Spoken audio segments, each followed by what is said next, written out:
Mga idol, kahit man nga po may lumabas na balita nitong mga nagdaang araw na nagkaroon na ng agreement sina Al Horford na pipirma sila ng kontrata sa Golden State kapag nasolusyonan ang problema kay Jonathan Kuminga, wala pa rin naman ditong kasiguraduhan, lalo pat mismong si Horford nang nagsabi kinukonsideran na nitong magretiro. Sa madaling salita, kapag pumalpak ang planong ito, literal si Draymond Green muli ang gagamitin bilang starting center.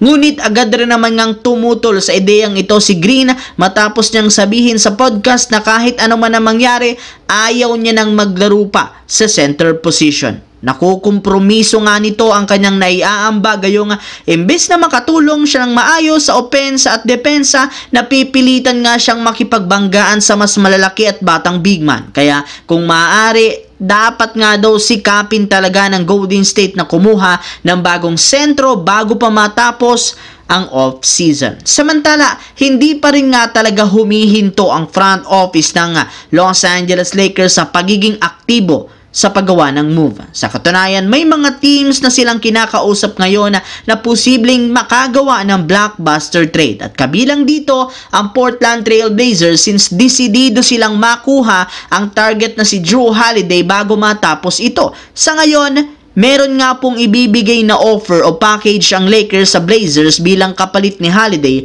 kung saan ito ay sina Gabe Vincent at Maxi Kleber.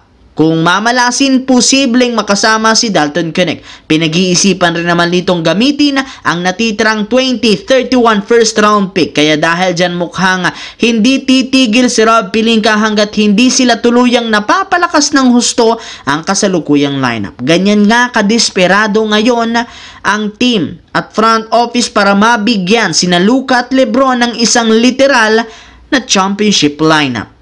Sa kabilang banda, matapos nga pong makabalik sina Chris Paul sa Los Angeles Clippers at si Damian Lillard naman sa Portland Trail Blazers, umugong sa social media ang balitang pagbabalik ni Russell Westbrook sa OKC Thunder. Mismong si Westbrook na ang nagsabi open siyang maglaro muli sa OKC. Meron pa rin namang cap space ang Thunder para makuha ito. Hindi rin naman sa kanya malulugi ang team, lalo pat hindi naman kalakihan ang kontrata nito at posibleng magamit pa siya bilang sixth man na tutulong kay SGA sa scoring at playmaking. At ayon sa source, pinag-iisipan na ng front office ng OKC Thunder ang ideya na pagkuhang muli sa kanilang dating franchise player na si Russell Westbrook. Malaki ang utang na loob nila sa kanya sa dami ng mga ginawa nito sa kanilang prangkisa noong mga nagdaang taon. Kaya deserve nga daw talaga nitong makabalik sa team sa lalong madaling panahon.